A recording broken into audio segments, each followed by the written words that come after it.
Hello friends, आप सभी लोग का स्वागत है आपके एम्बिशन करियर एकेडमी में। आज हम लेकर आए हैं आरआरबी रेलवे ग्रुप डी के लिए सम्मान विज्ञान के मॉक टेस्ट सीरीज। और आज की क्लास में हम सम्मान विज्ञान के मिक्स क्वेश्चन को डिस्कस करने वाले हैं। यानी कि कुछ फिजिक्स के क्वेश्चन होंगे, कुछ बायोलॉजी के क्वेश्चन होंगे और कुछ केमिस्ट्री के क्वेश्चन किए जाएंगे।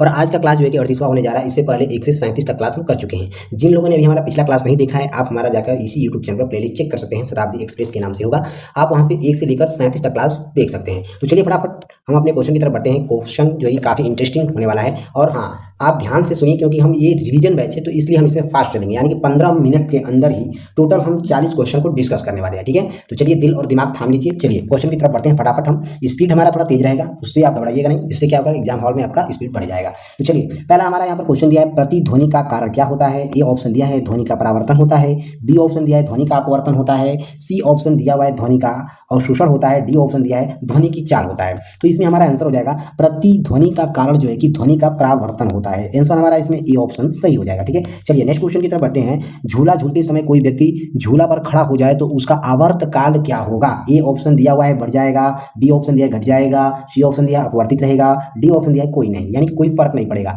देखिए यहाँ पर एक बच्ची झूला झूल रही है, डायग्राम में दिखा रहा है यहाँ पर फोटो। ठीक है, तो आपके लिए हम काफी मेहनत करते हैं, तो इसलिए क्लास को फटाफट जल्दी जल्दी लाइक जरूर करिए और कमेंट जरूर करिए और इस क्लास को ज्यादा से ज्यादा अपने दोस्तों को शेयर करिए। ठीक है, तो इसमें हमारा आंसर हो जाएगा झूला झूलते समय कोई व्यक्ति झूला पर खड़ा हो जाए तो उसका आवर्त काल जो है घट जाएगा। आंसर हमारा इसमें बी ऑप्शन सही हो जाएगा। ठीक है, चलिए नेक्स्ट क्वेश्चन की तरफ बढ़ते हैं फटाफट। नेक्स्ट क्वेश्चन दिया है, यदि झूले पर एक व्यक्ति के स्थान पर 2 व्यक्ति बैठ जाएं तो आवर्त काल क्या होगा। देखिए यहाँ पर एक व्यक्ति झूला झूल रही है, एक बच्ची जो है कि झूला झूल रही है, दूसरा व्यक्ति कह रहा है, यानी दूसरा बच्चा कह रहा है कि रुको रुको रुको, हम भी झूला झूलेंगे। अगर ये लड़का जो है कि उस झूले पर बैठ जाएगा तो आवर्त काल में क्या फर्क पड़ेगा, पूछा है क्वेश्चन। तो क्वेश्चन यहाँ पर देखिए आंसर दिया है बढ़ जाएगा या घट जाएगा या अपवर्तित रहेगा या कोई फर्क नहीं पड़ेगा। तो यदि झूले पर एक व्यक्ति के स्थान पर 2 व्यक्ति बैठ जाएं तो आवर्त काल जो है कि अपवर्तित रहेगा। आंसर हमारा इसमें सी ऑप्शन सही हो जाएगा। ठीक है, चलिए नेक्स्ट क्वेश्चन दिया हुआ है, सेकेंडरी पेंडुलम का आवर्त काल होता है कितना होता है, बताइए। 1 सेकेंड होता है या 2 सेकेंड होता है या 3 सेकेंड होता है या 4 सेकेंड होता है। तो सेकेंडरी पेंडुलम का आवर्त काल जो है कि 2 सेकेंड का होता है। ठीक है, आंसर हमारा इसमें बी ऑप्शन सही हो जाएगा। चलिए नेक्स्ट क्वेश्चन की तरफ बढ़ते हैं। किसका नली में जल का ऊपरी सतह होता है, क्या होता है। ए ऑप्शन दिया अवतल होता है, बी ऑप्शन है समतल होता है, बी ऑप्शन दिया उत्तल होता है, डी ऑप्शन दिया कोई फर्क नहीं पड़ता है। तो इसमें आंसर हो जाएगा किस नली का जल का ऊपरी सतह जो होता है यह उत्तल होता है। आंसर हमारा इसमें बी ऑप्शन सही हो जाएगा। ठीक है, देखिए एक बात यहाँ पर ध्यान दीजिएगा, टाइपिंग करने में ए बी सी का जो क्रम है इधर उधर हो सकता है, लेकिन जो मैं आंसर बोल रहा हूँ ना वो परफेक्टली आंसर जो है कि सही बोल रहा हूँ। ठीक है, तो इसलिए उससे आप घबराइएगा नहीं। ठीक है, चलिए फटाफट नेक्स्ट क्वेश्चन की तरफ बढ़ते हैं। नेक्स्ट क्वेश्चन ये, द्रव का घनत्व अधिक होने पर पृष्ठ तनाव में क्या होगा। ए ऑप्शन दिया हुआ है बढ़ जाता है, बी ऑप्शन दिया घट जाता है, सी ऑप्शन दिया अपवर्तित रहता है, डी ऑप्शन दिया कोई नहीं, यानी कोई फर्क ही नहीं पड़ता है। तो द्रव का घनत्व होने पर पृष्ठ तनाव जो है कि बढ़ जाता है। आंसर हमारा इसमें ए ऑप्शन सही हो जाएगा। ठीक है, चलिए नेक्स्ट क्वेश्चन की तरफ बढ़ते हैं। पारे को जब एक बर्तन में रखा जाता है तो मेनिस्कस होता है, क्या क्या होता है। ए ऑप्शन दिया अवतल होता है, बी ऑप्शन है उत्तल होता है, सी ऑप्शन है समतल होता है, डी ऑप्शन दिया कोई फर्क नहीं पड़ता है।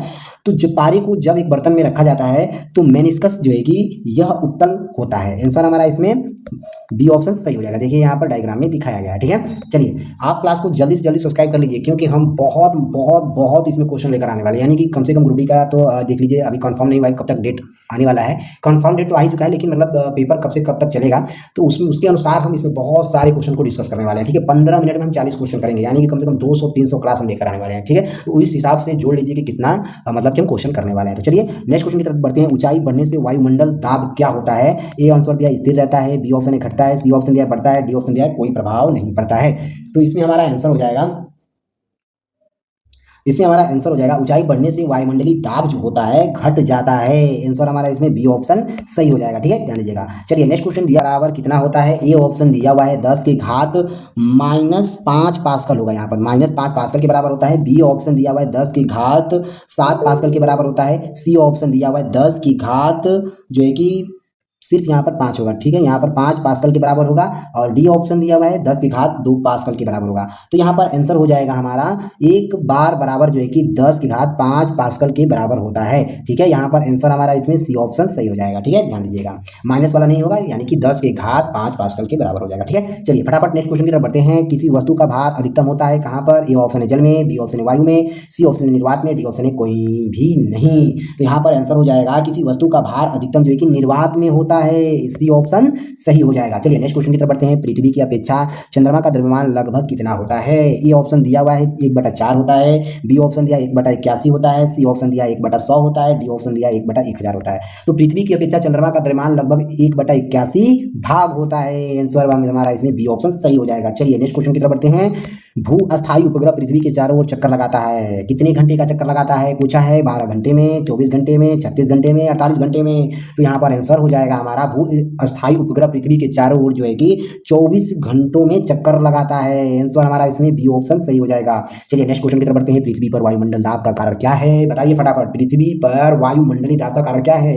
ए ऑप्शन दिया है गुरुत्वाकर्षण, बी ऑप्शन है पृथ्वी का परिक्रमण, सी ऑप्शन है पृथ्वी का घूर्णन, डी ऑप्शन है कोई भी नहीं, यानी कि कोई भी आंसर इसमें से नहीं होगा। बताइए फटाफट। तो पृथ्वी पर वायुमंडलीय दाब का कारण जो है कि गुरुत्वाकर्षण होता है, गुरुत्वाकर्षण होता है। ठीक है, ध्यान दीजिएगा, इसमें ए ऑप्शन सही हो जाएगा। चलिए नेक्स्ट क्वेश्चन की तरफ बढ़ते हैं फटाफट। पृथ्वी का पलायन वेग कितना होता है? ए ऑप्शन दिया हुआ है 15 किलोमीटर सेकंड, डी ऑप्शन दिया है 11.2 kilometre second, C option 21.1 kilometre second, D option दिया है 7.0 किलोमीटर सेकंड। तो इसमें से हमारा आंसर हो जाएगा पृथ्वी का पलायन वेग जो होता है यह 11.2 किलोमीटर प्रति सेकंड होता है। आंसर हमारा इसमें बी ऑप्शन सही हो जाएगा। चलिए नेक्स्ट क्वेश्चन दिया है। जब कोई वस्तु ऊपर से गिराई जाती है तो उसका भार क्या होता है? देखिए एक बच्चा है, यहाँ पर एक बॉल को नीचे की तरफ गिरा रहा है, यानी ऊपर उछाला तो बॉल कहाँ जाएगा? नीचे जाएगा। तो पूछा है कि जब कोई वस्तु ऊपर से गिराई जाती है तो उसका भार क्या होता है? बताइए फटाफट। परिवर्तनशील होता है या अपरिवर्तनशील होता है या शून्य होता है या कोई फर्क नहीं पड़ता है? तो जब कोई वस्तु ऊपर से गिराई जाती है तब उसका भार जो है परिवर्तनशील होता है। ये ऑप्शन सही हो जाएगा इसमें। ठीक है, ध्यान दीजिएगा। चलिए नेक्स्ट क्वेश्चन देखेंगे। ग्रहों के गति के नियम को किसने प्रतिपादित किया था? बताइए फटाफट। न्यूटन ने। ए ऑप्शन दिया न्यूटन, एक सेकंड, ए ऑप्शन दिया न्यूटन, बी ऑप्शन दिया केपलर, सी ऑप्शन दिया गैलीलियो, डी ऑप्शन है कोपरनिकस। तो ग्रहों के गति के नियम को किसने प्रतिपादित किया था? तो आंसर हमारा मिल जाएगा इसमें केपलर के द्वारा प्रतिपादित किया गया था। आंसर बी ऑप्शन सही हो जाएगा। ठीक है, ध्यान दीजिएगा ये। हाँ चलिए नेक्स्ट क्वेश्चन की तरफ बढ़ते हैं। एक जेट इंजन किस सिद्धांत पर कार्य करता है? एक जेट इंजन किस सिद्धांत पर कार्य करता है? यहाँ पर थोड़ा सा फिगर में मिस्टेक हो गया, यानी फिगर गलत हो गया है। यहाँ पर जेट इंजन का फिगर होना चाहिए लेकिन यहाँ पर कार का हो गया। ठीक है, तो उससे कोई फर्क नहीं पड़ता है, हमें क्वेश्चन से मतलब है। चलिए, तो यहाँ पर दिया हुआ है एक जेट इंजन किस सिद्धांत पर कार्य करता है? दिया हुआ है वस्तु का संरक्षण पर, बी ऑप्शन दिया शक्ति का संरक्षण पर, सी ऑप्शन है कोणीय आघूर्ण के संरक्षण पर, डी ऑप्शन है रैखिक संवेग के संरक्षण पर।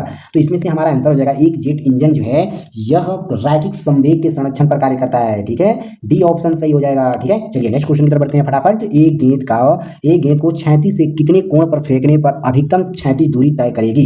ए ऑप्शन दिया है 0 डिग्री, बी ऑप्शन दिया 45 डिग्री, सी ऑप्शन है 90 डिग्री, डी ऑप्शन है 16 डिग्री। तो यहाँ पूछा है क्वेश्चन कि एक गेंद को क्षैतिज से कितने कोण पर फेंकने पर अधिकतम क्षैतिज दूरी तय करेगी? ठीक है, तो इसमें हमारा आंसर हो जाएगा 45 डिग्री पर अगर कोई क्षैतिज बॉल को हम देखते हैं तो वो बॉल जो है कि अधिक दूरी तय करेगी, यानी कि 45 डिग्री पर। ठीक है, तो इसमें हमारा जो है कि सी ऑप्शन सही हो जाएगा। चलिए नेक्स्ट क्वेश्चन की तरफ बढ़ते हैं। वायुमंडल में बादलों के तैरने का कारण क्या होता है? चलिए देखिए कितना अच्छा फिगर लगाए हैं, तो आप जल्दी जल्दी बताइए कि वायुमंडल में बादलों के तैरने का कारण क्या होता है? ये ऑप्शन देखिए दिया है ताप का, वेग, दाब और घनत्व। तो बताइए। तो इसमें हमारा आंसर हो जाएगा वायुमंडल में बादलों को तैरने का कारण जो है कि घनत्व के कारण वायुमंडल में जो है कि बादल तैरते हैं। किसके कारण? घनत्व के कारण। ठीक है, एक आंसर को हम 2 बार बोल रहे हैं ताकि आपको याद हो जाए। ठीक है, तो आप ध्यान दीजिएगा। चलिए नेक्स्ट क्वेश्चन की तरफ बढ़ते हैं फटाफट। गैसों के अणुओं की गतिज ऊर्जा किस ताप पर शून्य होती है? क्वेश्चन पूछा है कि जो गैस होते हैं उसके जो अणु होते हैं गतिज ऊर्जा किस ताप पर शून्य होते हैं? देखिए यहाँ पर डायग्राम में दिखाया गया है। चलिए बताइए। ए ऑप्शन दिया हुआ है 0 डिग्री सेल्सियस पे, बी ऑप्शन दिया है -273 डिग्री सेल्सियस पे, सी ऑप्शन दिया है 100 डिग्री सेल्सियस पे, डी ऑप्शन दिया है 100 केल्विन पे। तो यहाँ पर हमारा आंसर हो जाएगा गैस के अणुओं की गतिज ऊर्जा जो होती है ताप तब शून्य होती है जब -273 डिग्री सेल्सियस पे होती है। तो आंसर हमारा इसमें बी ऑप्शन सही हो जाएगा। ठीक है, ध्यान दीजिएगा। चलिए नेक्स्ट क्वेश्चन की तरफ बढ़ते हैं फटाफट। पारे का तापमापी किस ताप पर प्रयुक्त हो सकता है? ए ऑप्शन दिया हुआ है 260 डिग्री सेल्सियस पे, बी ऑप्शन दिया है 100 डिग्री सेल्सियस पे, सी ऑप्शन दिया 360 डिग्री सेल्सियस पे, डी ऑप्शन दिया है 500 डिग्री सेल्सियस पे। तो यहाँ पर आंसर हो जाएगा पारे को तापमापी पूछा है इसमें कि पारे का तापमापी किस ताप पर प्रयुक्त हो सकता है? तो आंसर हो जाएगा इसमें 360 डिग्री सेल्सियस पे जो है कि प्रयुक्त हो सकता है, यानी कि इसमें सी ऑप्शन हमारा सही हो जाएगा। चलिए नेक्स्ट क्वेश्चन की तरफ बढ़ते हैं। नेक्स्ट क्वेश्चन हमारा दिया है प्रिज्म द्वारा किस रंग का विचलन अधिक होता है? ए ऑप्शन है बैगनी, बी ऑप्शन है लाल, सी ऑप्शन है नारंगी, डी ऑप्शन है हरा। तो प्रिज्म द्वारा किस रंग का विचलन अधिक होता है पूछा है, तो हमारा आंसर हो जाएगा बैगनी रंग का विचलन अधिक होता है। बैगनी रंग का विचलन सबसे अधिक होता है, याद कर लीजिए। ठीक है, चलिए नेक्स्ट क्वेश्चन की तरफ बढ़ते हैं फटाफट। किस गैस में उत्पन्न ध्वनि तरंग सदैव होती है? किस गैस में उत्पन्न ध्वनि तरंग सदैव होती है पूछा है क्वेश्चन। तो इसमें ए ऑप्शन दिया अनुदैर्घ्य का, बी ऑप्शन है अप्रगामी का, सी ऑप्शन है अनुप्रस्थ का, डी ऑप्शन है विद्युत चुम्बकीय का। तो यहाँ पर हमारा आंसर हो जाएगा किसी गैस में उत्पन्न ध्वनि तरंग सदैव जो है कि दैर्ध्य का होता है। आंसर हमारा इसमें ए ऑप्शन सही हो जाएगा। चलिए फटाफट नेक्स्ट क्वेश्चन की तरफ बढ़ते हैं। नेक्स्ट क्वेश्चन हमारा दिया है किसी स्थान पर पृथ्वी के चुंबकीय क्षेत्र के क्षैतिज व ऊर्ध्वाधर घटक बराबर हो तो उस स्थान पर नितिन कोण कितना होगा।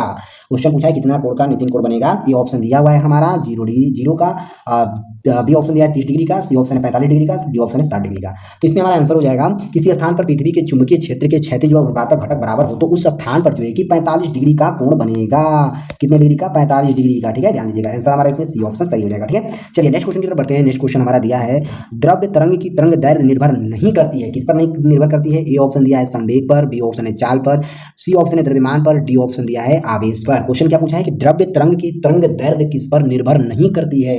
नहीं पूछा है तो आवेश पर निर्भर नहीं करती है। आंसर हमारा इसमें डी ऑप्शन सही हो जाएगा। ठीक है, चलिए नेक्स्ट क्वेश्चन दिया हुआ है कौन सा कण सबसे अधिक अस्थायी है। ए ऑप्शन दिया हुआ है प्रोटॉन का, बी ऑप्शन दिया हुआ है न्यूट्रॉन का, सी ऑप्शन है इलेक्ट्रॉन का, डी ऑप्शन दिया कोई नहीं। तो कौन सा कण सबसे अधिक अस्थायी होता है? तो न्यूट्रॉन का। न्यूट्रॉन जो है इसका कण जो है कि सबसे अस्थायी होता है। आंसर बी ऑप्शन सही हो जाएगा।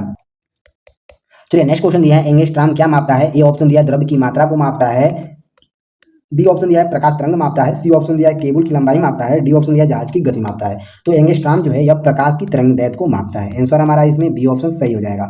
नेक्स्ट क्वेश्चन हमारा इसमें दिया हुआ है चलिए नेक्स्ट क्वेश्चन दिया है श्यानता गुणांक की एसआई इकाई क्या होता है। ए ऑप्शन दिया है पास्कल होता है, बी ऑप्शन दिया है पॉइज होता है, सी ऑप्शन दिया है वाट होता है, डी ऑप्शन दिया है कोई नहीं। तो यहाँ पर आंसर हो जाएगा श्यानता गुणांक का एसआई मात्रक जो है कि पास्कल नहीं पॉइज होता है। ठीक है, पॉइज होता है, पॉइज होता है। श्यानता गुणांक एसआई इकाई का जो है कि मात्रक पॉइज होता है। ठीक है, ध्यान दीजिएगा। चलिए नेक्स्ट क्वेश्चन एक फैथम किसके बराबर होता है। ए ऑप्शन दिया हुआ है 6 मीटर के बराबर होता है, बी ऑप्शन दिया है 6 फीट के बराबर होता है, सी ऑप्शन दिया है 60 फीट के बराबर होता है, डी ऑप्शन दिया है 100 सेमी के बराबर होता है। तो एक फैथम जो होता है यह 6 फीट के बराबर होता है। आंसर हमारा इसमें बी ऑप्शन सही हो जाएगा। ठीक है, चलिए नेक्स्ट क्वेश्चन दिया हुआ है टाइपराइटर का आविष्कारक कौन है। इसका आंसर आपको हमें देना है कमेंट बॉक्स में। जल्दी जल्दी फटाफट हमें कमेंट करिए कि टाइपराइटर का आविष्कारक कौन है। जल्दी जल्दी बताइए, फटाफट जल्दी टाइपिंग करिए। आपके लिए हम रुके हैं, जब तक बताएंगे नहीं तब तक हम आगे बढ़ेंगे नहीं। तो आप पे निर्भर करता है कि आप इसका क्वेश्चन बता सकते हैं या नहीं बताएंगे। जल्दी जल्दी बताइए। चलिए क्वेश्चन हमारा दिया है सॉरी ऑप्शन में दिया हुआ है टाइपराइटर का आविष्कार कौन कौन है। तो ऑप्शन में दिया है साल्की है, बी ऑप्शन है पास्कल है, सी ऑप्शन है सोल्स है, डी ऑप्शन है वाटरमैन है।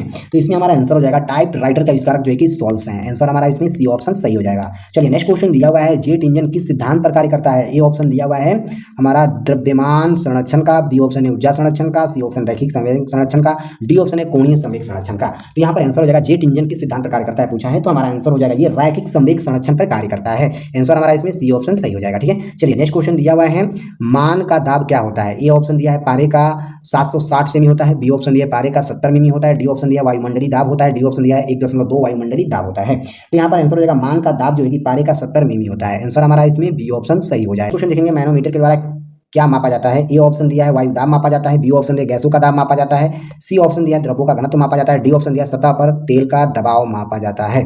तो हमारा आंसर हो जाएगा इसमें मैनोमीटर के द्वारा जो है कि गैस का दाब मापा जाता है। ठीक है, ध्यान दीजिए गैस का दाब मापा जाता है। आंसर हमारा इसमें बी ऑप्शन सही हो जाएगा। चलिए नेक्स्ट क्वेश्चन दिया हुआ है वस्तु की मात्रा बदलने पर अपवर्तित रहेगा किस पर। ए ऑप्शन दिया आयतन पर, बी ऑप्शन है भार पर, सी ऑप्शन द्रव्यमान पर, डी ऑप्शन है घनत्व पर। तो जब वस्तु की मात्रा बदलने पर अपवर्तित रहेगा वो है घनत्व पर। आंसर हमारा इसमें डी ऑप्शन सही हो जाएगा। चलिए नेक्स्ट क्वेश्चन दिया हुआ है केल्विन मान में मानव शरीर का सामान्यता कितना होता है। ए ऑप्शन दिया है 280 केल्विन, बी ऑप्शन दिया 290 केल्विन, सी ऑप्शन है 300 केल्विन, डी ऑप्शन 310 केल्विन। तो यहाँ पर आंसर हो जाएगा केल्विन मान में मानव शरीर का सामान्य ताप जो है कि 310 केल्विन होता है। आंसर डी ऑप्शन सही हो जाएगा। चलिए नेक्स्ट क्वेश्चन दिया हुआ है पारा जमता है किस पर पारा जमता है। ए ऑप्शन दिया हुआ है 39 डिग्री सेल्सियस पर, बी ऑप्शन है 40 डिग्री सेल्सियस पर, सी ऑप्शन दिया हुआ है सॉरी बी ऑप्शन दिया 39 डिग्री सेल्सियस पर, डी ऑप्शन दिया 60 डिग्री सेल्सियस पे। तो यहाँ पर आंसर हो जाएगा पारा जो है कि -39 डिग्री सेल्सियस पर जमता है। आंसर हमारा इसमें बी ऑप्शन सही हो जाएगा। चलिए नेक्स्ट क्वेश्चन दिया हुआ है उच्च तापक्रम को मापने का यंत्र कौन सा है। ए ऑप्शन दिया हुआ है टैकोमीटर, बी ऑप्शन दिया हुआ है हाइग्रोमीटर, सी ऑप्शन दिया है पायरोमीटर, डी ऑप्शन दिया है पिक्नोमीटर। तो यहाँ पर आंसर हो जाएगा उच्च तापक्रम मापने के लिए हम पायरोमीटर का प्रयोग करते हैं। किसका? पायरोमीटर का हम प्रयोग करते हैं। आंसर हमारा इसमें बी ऑप्शन सही हो जाएगा।